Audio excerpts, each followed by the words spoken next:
Donc merci à la SNFCP de me donner un droit de réponse. Donc je vais essayer de vous parler effectivement de mon point de vue. Je vais vous exposer un petit peu les choses en trois parties. D'abord, on va essayer de poser le problème parce que oui, il y a un problème. Il y a un problème qui vient des gynécos et nous ne sommes pas des gynécos et on va en parler. Ensuite, je vais vous dire ce qui a été décidé parce qu'il y a eu beaucoup de choses en 2023 qui ont été votées et qui font que maintenant on doit changer nos pratiques, ça c'est clair. Donc je vais vous expliquer un petit peu ce qui a été décidé, surtout au niveau de l'ordre. Et puis je terminerai par mes propositions. Et vous l'aurez compris, moi je ne pense pas que la charte soit une solution pour plusieurs raisons. Alors le problème, c'est que nous, on touche effectivement aussi, comme les gynécologues, à l'intime, mais ce que le médecin va considérer comme étant de l'ordre de l'intime n'est pas forcément ce que le patient va ressentir.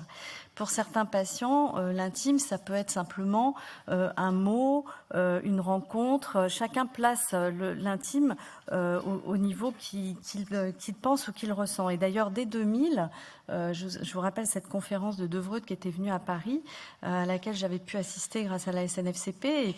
Et Devreux en parlait déjà en disant qu'il faut peut-être séparer d'ailleurs la salle d'examen de Procto de notre bureau. Alors nous, je vous l'ai dit, on n'est pas des gynécologues, on n'a pas du tout le même problème. Le gynécologue, il prescrit de la contraception orale à des jeunes filles qui n'ont pas forcément besoin d'être examinées. Nous, on traite des pathologies qui sont très très diverses, très variées, difficiles, dont le seul moyen de faire le diagnostic, c'est de faire un examen clinique. Il n'y a pas une de ces pathologies dans cette liste dont on peut faire le diagnostic sans examiner nos patients. Et ça, c'est très différent de la gynécologie. Enfin, l'examen proctologique, c'est un examen clinique. C'est pas un acte de soin. Et je pense qu'il va falloir se battre là-dessus très fort. On a eu ce premier problème il y a 2007, quand je suis arrivée au secrétariat général de la SNFCP avec Philippe Godberge, sur une procédure et un collègue qui avait été mis en cause et qui avait été condamné par l'ordre pour un examen de proctologie. Et on avait bien clairement, on est allé discuter à l'ordre et on avait bien clairement défini le principe que l'examen proctologique était un examen clinique. Et les mots ont un sens et c'est très important parce que l'examen clinique, c'est pas un acte de soin. L'acte de soin, il nécessite une information du patient, le recueil du consentement et donc, c'est nécessaire, un délai de réflexion. Ce délai de réflexion, il est imposé par la première chambre civile de la Cour de cassation dans un arrêt voté en 2010. Donc, si on décide que c'est un acte de soin, et c'est ce qui s'est passé, et on va voir, il y a une grande confusion, alors on est obligé d'informer, on est obligé de recueillir un consentement et on est obligé d'accorder un délai de réflexion. Et c'est toute la problématique de notre situation actuelle. Alors, est-ce que c'est utile le délai de réflexion? Je ne vais pas rentrer là-dedans, mais enfin, les orthopédistes ont eu le courage de faire une étude qui montre que dans 92% des cas, ça ne sert à rien. Enfin, est-ce que nous, par rapport aux gynécos, est-ce qu'on va vraiment être concernés? Parce que finalement, on est en deuxième ligne pour rassurer les 50% de sociétaires inquiets. Moi, je fais de l'expertise judiciaire depuis 2013, j'ai pas eu un seul cas, et pourtant je fais du pénal. Je suis très sollicitée, contrairement à ce que je pensais, par le pénal. Il n'y a pas eu encore de cas de proctologue, mais ça pourrait arriver. Alors on peut imaginer, on peut se faire des sketchs, mais on est quand même en deuxième ligne on intervient en tant que gastro-entérologue ou chirurgien, et pas comme un généraliste ou même un gynécologue. Et le gynéco, on a de commun qu'on est des hommes, des femmes. Le gynéco soigne des femmes, mais nous, on soigne des hommes, des femmes, des enfants, des transsexuels, etc. Et on est plus la vraie problématique et qu'on est dans une relation du médecin qui est en position de sachant, en position de dominant, et d'un malade qui est en situation de faiblesse. Et l'idée, c'est plutôt d'essayer de compenser ça. On doit essayer de faire en sorte dans notre consultation que ce rapport un peu de force s'équilibre parce qu'on est là dans le soin en aidant et non plus en position de dominant. Et c'est certainement pas en recueillant un consentement qu'on va pouvoir modifier cette relation. Ça, c'est mon opinion. Alors, est-ce qu'on peut ensuite dissocier un avis de ses conséquences? Parce que si on décide que notre examen proctologique devient un acte de soin, alors il va y avoir des conséquences. Une perte de confiance, une faible performance, parce que si on ne peut pas examiner sans délai de réflexion nos patients, si on commence à mettre des réticences, on ne sera pas performant, parce que je vous ai montré, nous, on ne sait pas faire sans examen. Et enfin, évoquer des risques. Si on décide qu'on fait un acte de soin, on doit informer le patient, non pas de ce qu'on va lui faire, mais du risque qu'il prend à le faire. En fait, c'est ça l'aléa, c'est ça l'information sur un acte de soin, c'est de pouvoir, en cas de complication, indemniser le patient au titre de l'aléa. Or, quelle est la complication à faire un examen proctologique? Je ne sais pas. Qu'est-ce que je dois expliquer à mes patients sur son risque? Je ne sais pas. On va multiplier les consultations. Alors, on en tire un bénéfice pour nous praticiens parce qu'on se couvre, on dit, on informe, on recueille, on fait ça, mais au risque pour le patient d'une perte de chance. Alors, on est dans cette situation-là, sauf qu'en 2023, les choses ont changé. L'Ordre des médecins s'est occupé des gynécologues, avec tout ce que vous a décrit Charlène, grâce à ce merveilleux collectif Stop aux violences obstétricales et gynécologiques, qui va très loin. Ils ont dénoncé une publication d'un cabinet de gynéco sur Doctolib qui a mis des consignes. Alors, si vous voulez pas d'examen gynéco, vous venez pas. L'Ordre s'est excusé publiquement pour ces femmes qui avaient été meurtries. Ils ont publié au mois de juin, là récemment, l'importance d'une information loyale et appropriée permettant de recevoir le consentement. Là, on est encore dans les termes de l'acte de soins. C'est des termes juridiques sur l'acte de soins, sur la définition de l'aléa. On n'est pas du tout sur l'examen clinique. Il y a une énorme confusion, une énorme soupe dans cette histoire-là qui devient... Alors, ça sera intéressant d'avoir l'avis de l'avocat parce que c'est incompréhensible. Mais bon, c'est ce qu'il publie. Donc, il apparaît nécessaire de rappeler, de faire des fiches pratiques. Alors d'ailleurs, l'Ordre s'est précipité pour faire une fiche pratique qu'il nous a publiée en mars 2023. Tout ça pour régler les problèmes de gynéco et qu'ils ont appelé malheureusement examen pelvien. Merci beaucoup, nous sommes donc dedans. Bienvenue au club. Alors, cette fiche, c'est important de la lire puisque c'est l'Ordre. Vous savez que l'Ordre a une juridiction, que vous pouvez être mis en cause devant l'Ordre. C'est pas du pénal, c'est différent, mais c'est pas très marrant non plus parce qu'une plainte ordinale, ça peut aboutir à une interdiction d'exercer. Alors, dans cette fiche, c'est très clair. Le praticien recueille le consentement oral et non écrit de la personne au fur et à mesure de l'examen. Puis-je déplisser votre pli radié? Puis-je faire un toucher rectal? Puis-je mettre un anuscope? L'ensemble de la procédure, délivrance de l'information et consentement est inscrit dans le dossier médical de la personne. On ne nous demande pas de recueillir une signature, on ne nous demande pas de délai de réflexion. Alors là, tout d'un coup, le délai de réflexion disparaît.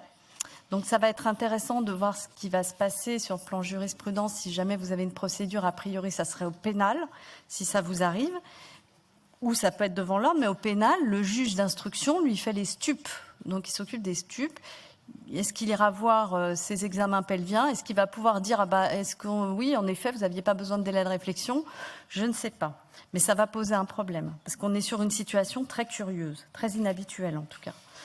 Donc, et je vous rappellerai qu'en 2019, l'Ordre avait aussi publié qu'en cas de refus du patient, il faut lui consigner ce refus par écrit, ne serait-ce que pour lui signifier d'une autre manière la gravité de sa décision. Donc on est vraiment, je veux dire, si on explique tout ça et si le malade ne veut pas, il faut prouver par écrit qu'on a bien expliqué au malade les conséquences de son refus. Donc ça va être très compliqué sur une consultation de procto de faire tout ça. Alors pourquoi la charte? Pourquoi la charte n'est, à mon avis, pas une solution? La charte, c'est des engagements que l'on prend de bonnes pratiques.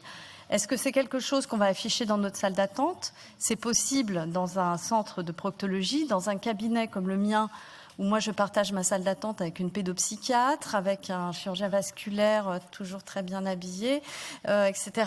Je ne vais pas mettre une affiche sur comment je fais bien les examens pelviens. Ça me paraît compliqué. Donc, je ne pense pas que la charte soit la solution.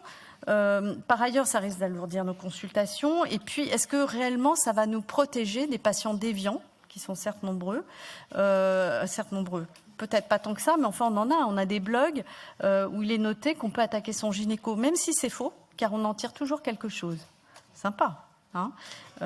Quant aux praticiens déviants, je ne suis pas sûre qu'ils soient si nombreux que ça, à la fin. Est-ce que ça va nous protéger, le fait d'adhérer à une charte sur le plan judiciaire? Vous avez compris dans quelle situation on est. La réponse, ce n'est pas d'adhérer à une charte. La réponse aujourd'hui, après la publication de mars 2023, malheureusement, ça va être d'informer et de créer un document d'information. Il y en a un sur le site de la SNFCP, mais là où je suis d'accord avec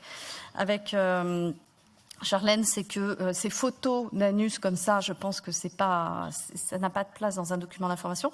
Donc moi, je l'ai un petit peu retravaillé. J'ai fait mon propre document. Je le mets sur Doctolib. Je m'arrange pour que les patients l'aient avant. Et je note dans mon compte-rendu qu'ils adhèrent, qu'ils consentent à l'examen, qu'ils en ont été informés, qu'ils y consentent. Et ma foi, j'espère me protéger un peu comme ça. C'est ce que je fais moi. Je ne dis pas que j'ai raison, mais en tout cas, je crois plus à ça qu'à la charte. Voilà. Et je pense que la SNFCP devrait faire un document un peu plus adapté. Et je vais conclure pour vous dire que il faut arrêter de se mettre de plus en plus de contraintes. Je crois qu'on n'y arrivera pas. Nos consultations sont déjà suffisamment complexes. Je ne sais pas combien de temps vous accordez aux patients. Moi, c'est déjà 30 minutes.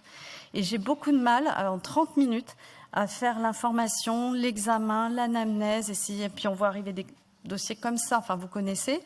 Donc, je pense qu'il faut dire stop. Et ce que j'attends, moi, en tant que sociétaire de la SNFCP, je finirai là-dessus, c'est qu'elle me donne des outils, cette société, et qu'elle publie, qu'elle dise haut et fort nous ne pouvons pas travailler sans examen proctologique, c'est indispensable. C'est pas pareil que les gynécos, on n'a pas le même métier.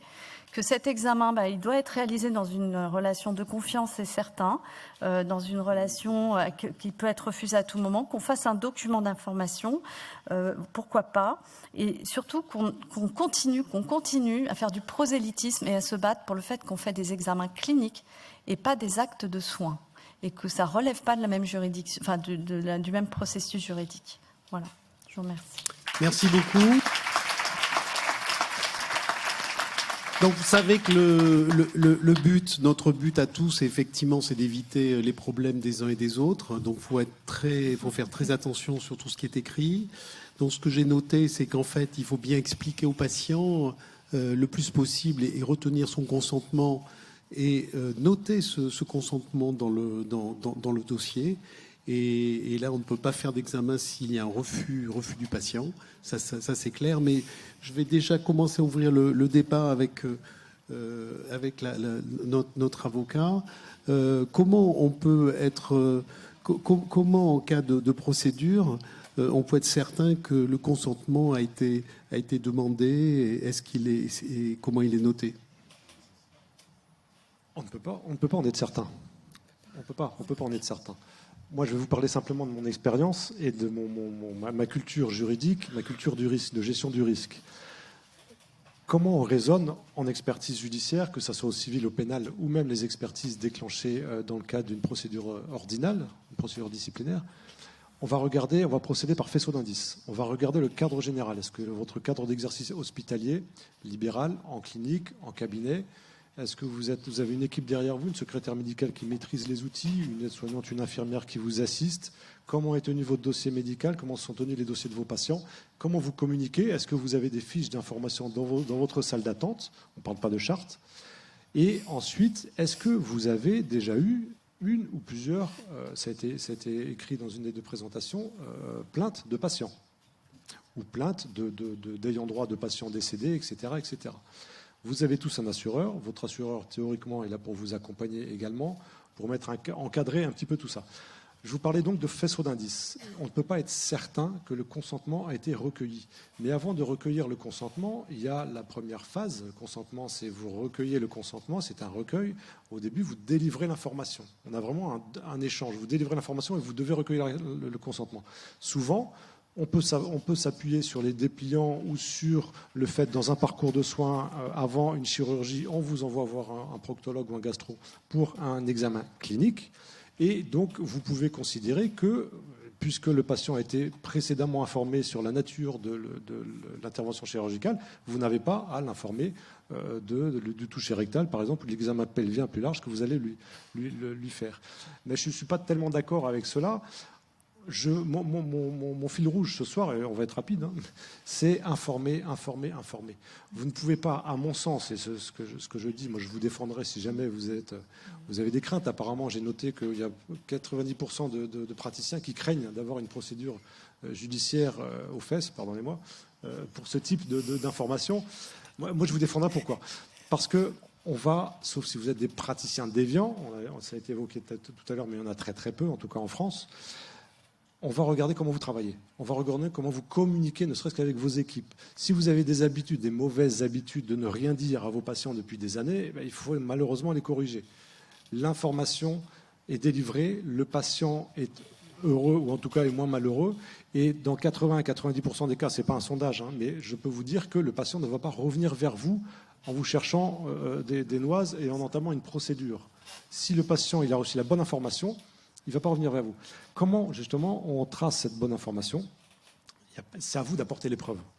Si vous avez une procédure, c'est vous qui êtes en charge de délivrer la preuve.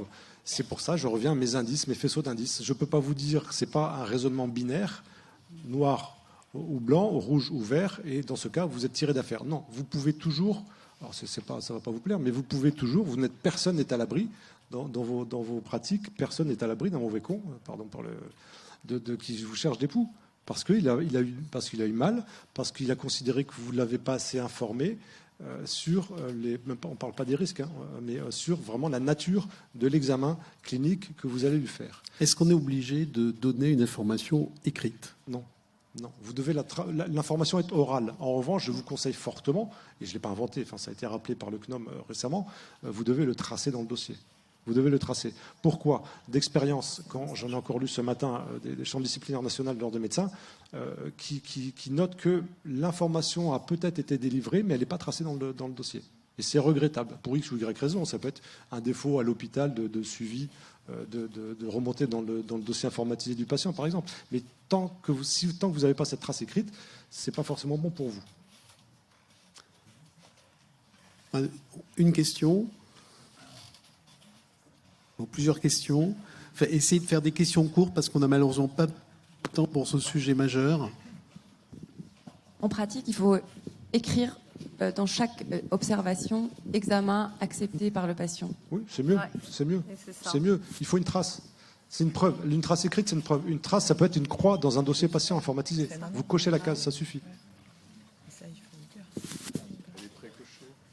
Et je pense que ça serait bien d'avoir un document d'information de la SNFCP avec le logo, sans les photos, sans quelque chose d'un peu plus... Est-ce que vous faites la même différence entre l'acte de ce que disait Anne-Laure, L'examen clinique. entre l'examen clinique et l'acte de soins? Parce que si je pousse la caricature, tous les patients qui rentrent, sauf peut-être un par mois, dans mon cabinet, parce qu'ils viennent pour un motif proctologique, auront un examen.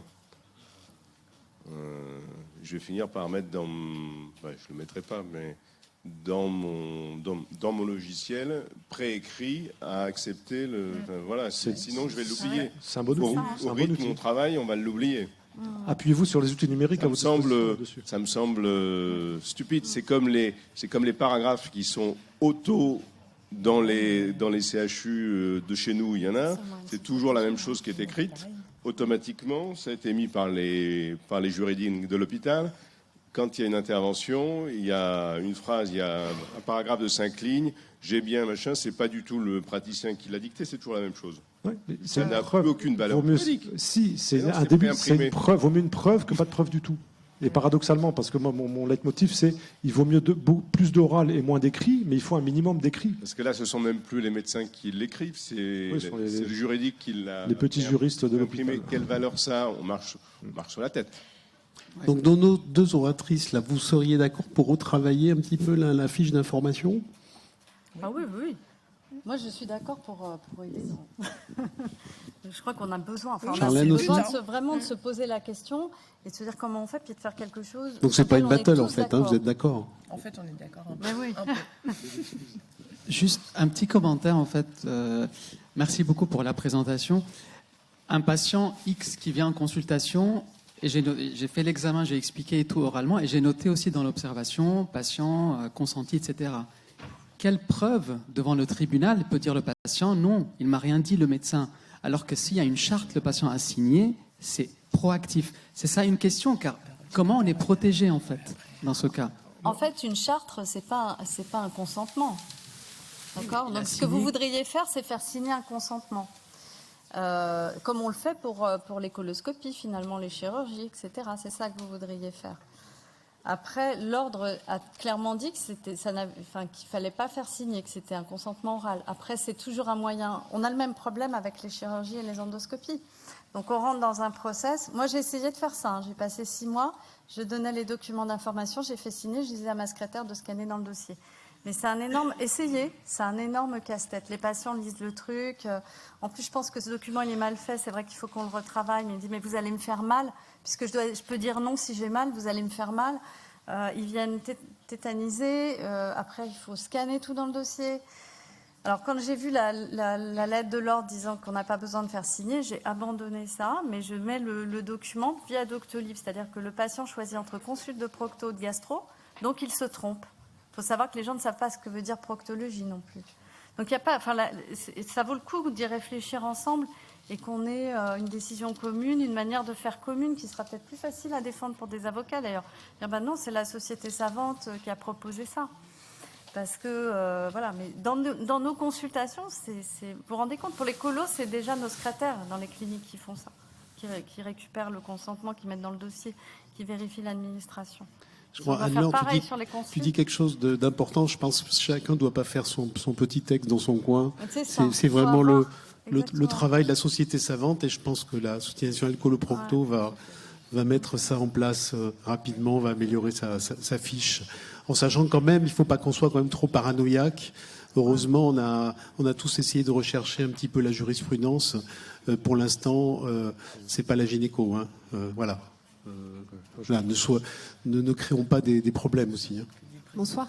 Oui. Moi, j'ai une question, s'il vous plaît. Il y a deux aspects qui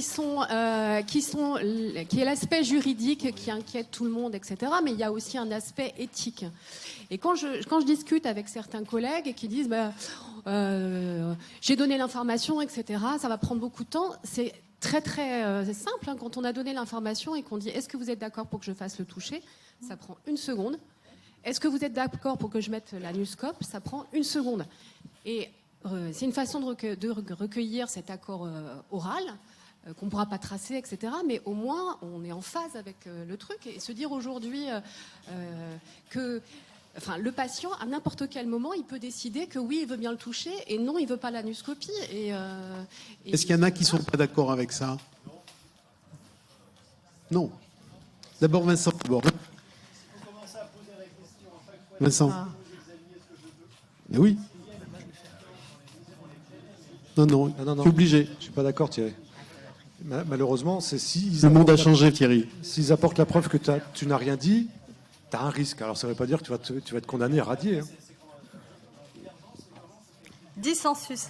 Dissensus. Oui. J'ai une question aussi. Je suis expert judiciaire. Et c'est vrai que la formation... Oui, là, derrière là. Alors, en tant qu'expert judiciaire et chirurgien, l'information s'adressait au départ effectivement aux actes de soins, de prévention, de diagnostic. Mais quand on regarde l'article 35 du Code de déontologie, il dit bien que même quand il y a un examen, il faudrait donner une information loyale, comme si on soignait le patient. Donc, il faut, je pense aujourd'hui, moi je le dis, je ne le trace pas, je trace les complications et tout le reste, mais je ne trace pas au médecin avoir demandé l'autorisation. Mais je pense qu'il faudrait le faire, parce que l'article 35 du Code de déontologie, si on a maintenant, vous savez tout ce qu'il faut tracer, hein. ordinal, on nous sortira ça. Aujourd'hui, on est obligé. Avec le document que je vous ai montré, qui est sorti au mois de mars, aujourd'hui, vous êtes obligé de le tracer. Voilà. Après, je crois qu'il faut... l'article 35, il existe depuis déjà bien avant ça. Donc, ouais. Je suis bien content qu'on y arrive aujourd'hui. Enfin, il existe... Enfin, Vincent, c'est ça pour l'examen clinique, quand même.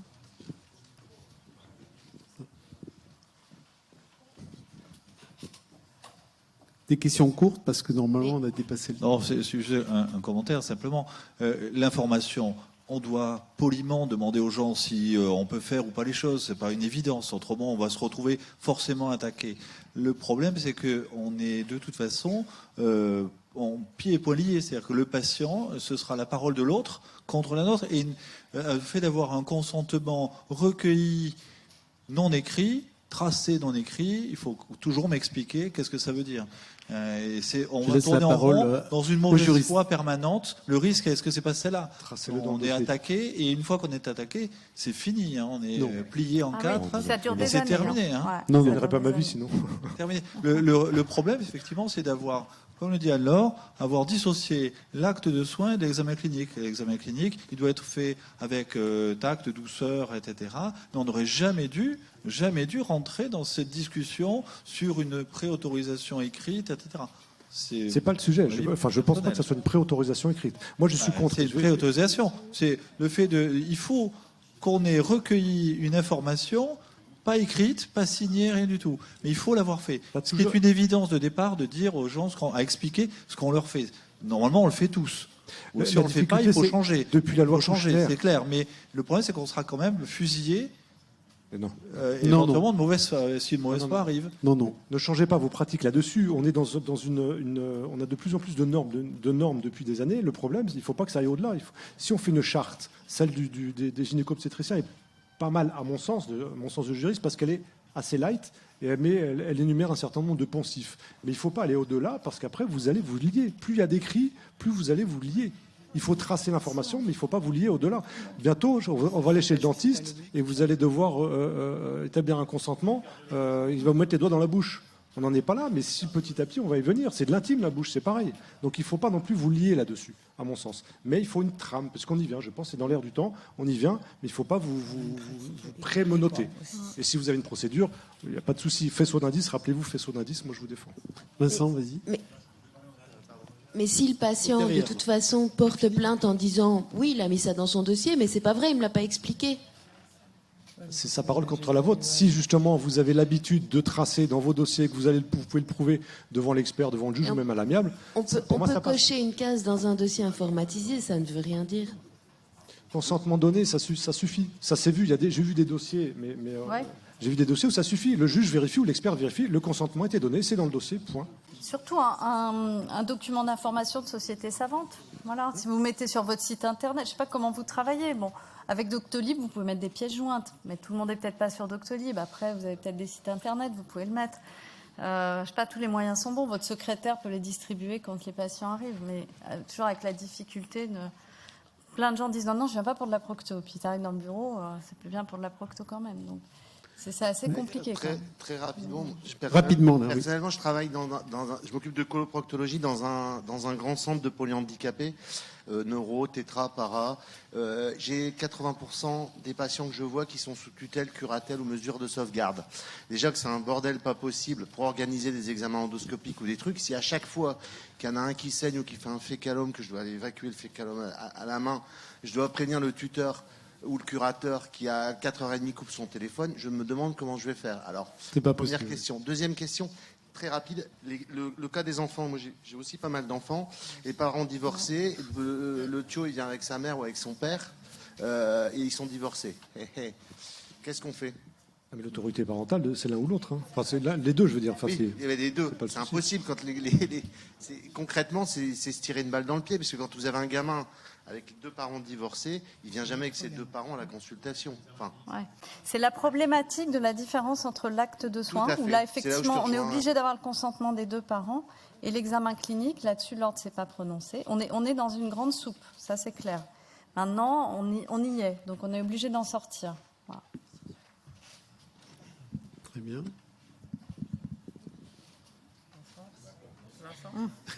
Vincent, à côté. Il va enfin parler. Je vais juste clôturer, donc s'il y a des questions, allez-y. Bonjour, j'ai juste une dernière question. Est-ce que le fait d'avoir un témoin au moment de l'examen clinique a une importance, a une valeur ? Si par exemple, quand je fais mon examen proctologique, j'ai une infirmière dans la salle avec moi, est-ce qu'elle pourra témoigner du fait que la plainte est un plus, mais recevable ? si c'est un témoin, si c'est un proche, si c'est un mineur ou un majeur protégé, c'est un proche du patient, ça peut se retourner contre vous aussi. Mais si c'est une infirmière... Si c'est une infirmière, c'est mieux, bien entendu, c'est mieux.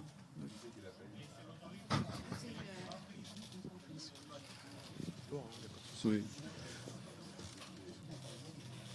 Ok, non, juste pour vous remercier pour cet échange que j'ai trouvé passionnant, avec du bon sens quand même, parce que c'est le bon sens qu'il ne faut pas perdre de vue. Et on va travailler sur une fiche d'information avec toi, si tu veux bien, Anne-Laure, qu'on diffusera à nos sociétaires et qu'on mettra sur le site internet. Et je vous laisse finir la journée. Bon, donc vous voyez que c'est un sujet vraiment important. On va clôturer. Maître Nolobier est à votre disposition si vous avez des questions juridiques rapides. Vous pouvez prendre rendez-vous à son cabinet. Hein. Si vous avez une place. Merci, bonne soirée à tous. Merci.